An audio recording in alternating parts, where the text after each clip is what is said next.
Alright, it's a Christmas vlog, innit? So it's reached the end of the year again, and in standard Reg Media tradition, I've only just got around to releasing a vlog.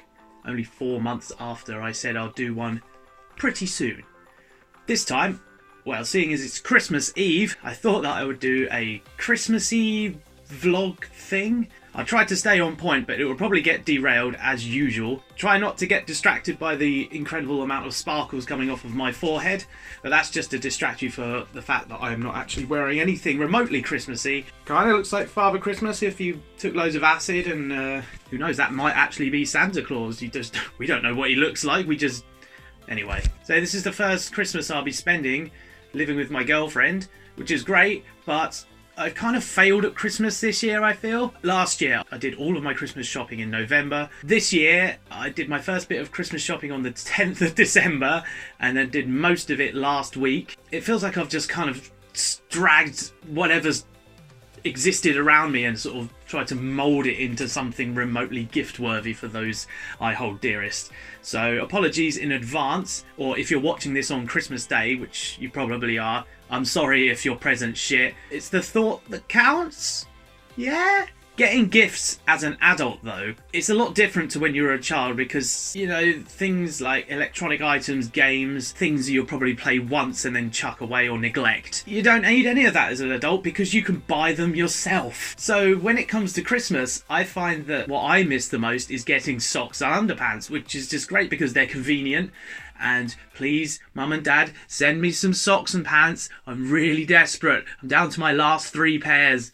But yeah, anyway, seriously, you find as an adult you just buy what you want. So people have just really got to step it up, haven't they? Or do what I did and go the opposite way and just get random tap from charity shops.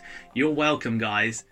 This will be the first Christmas in a long time that I'll be spending it with some of my family. A few years ago, my parents moved out of our family home and have been living in various places since. And whilst I have seen them, like, on Boxing Day, I've not spent Christmas Day with them. Last year I spent it in Nottingham with my girlfriend's family, which I'm kind of doing this year too, but my brother and his girlfriend as well. Yeah, they're coming round and we're all just going to probably get pissed and just have a laugh. I haven't seen my brother at Christmas for a very long time, an embarrassingly long amount of time to admit that you're that neglectful about your family. I thought I'd share with you one of my best Christmases and my not so good. I don't want to say worst Christmas because there's never been a worst Christmas to my mind. One of the best ones was, I think it was 2000 or 2001. My brother and I got a Nintendo 64 for Christmas. We had been badgering my parents for months about this, and they were all like, no, we can't afford it, don't get your hopes up.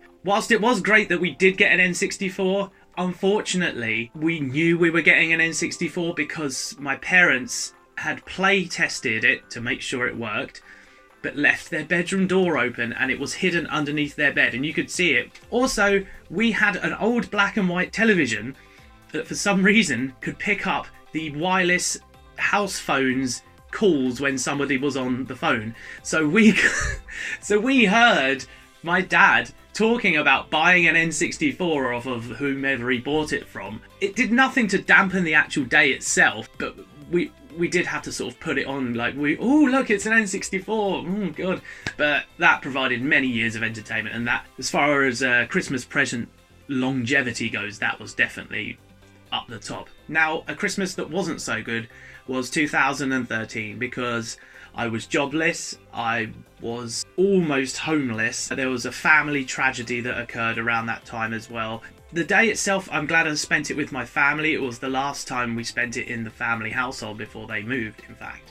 But it was just all dampened by, I was really stressed. I was worried that I wouldn't have anywhere to live or anything like that, and I'd have to move back to Kent and basically start over again as far as my career goes. Also, actually, the ensuing year wasn't so great, but then 2015 was much better. But I did get to wear a Christmas jumper, something I haven't really done since. I hope that I've got a Christmas jumper this year. It would have been really handy to get one ahead of this vlog, wouldn't it? But I literally came up with this idea this morning.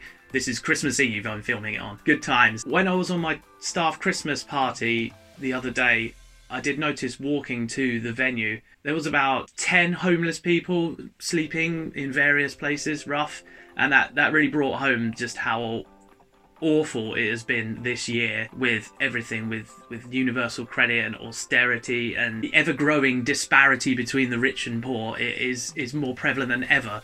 I mean, there's always a couple of homeless people I noticed, but there are so many now. It really makes you think that, fuck, I should really be grateful for what I have, but also you should be mindful for those that don't have anything this Christmas. God forbid they may not even survive Christmas. It makes me feel sort of upset and angry when I see relatively well-off people complaining that they didn't get exactly what they wanted for Christmas. It's like, you still got something.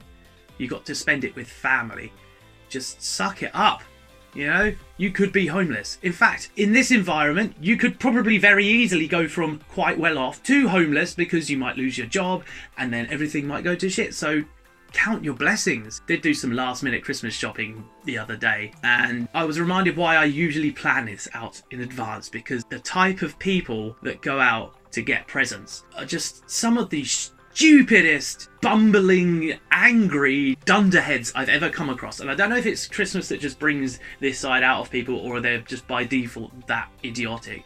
I just found myself utterly enraged by their presence and their constant obstruction. I want to get some fucking cheese, and you're just standing diagonally in the aisle with your trolley there and your kids there and you there. It's like, how is this helping you find the thing that you need? All you're doing is getting in my fucking way. Right, let's try and bring this back around to something a bit more happy and optimistic, okay? There are some exciting things happening in the new year. My friend and I finally recorded a podcast that we've been going on about for ages. Now, in classic me fashion, it's not perfect, it's a bit wonky, things go wrong, I lost my notes. So yeah, that's rolled out. I'll put a link in the description if you really want to listen to it. It's about an hour long. If you can really put up with our voices for that long, then have at it. There's some pretty funny shit in there, I have to say. We're going to try and do about 6 episodes, I reckon. We've got that much juice in us, and they should get better as time goes on. But we will see. I wish you all a very Merry Christmas. All here at Reg Media, which there's all me.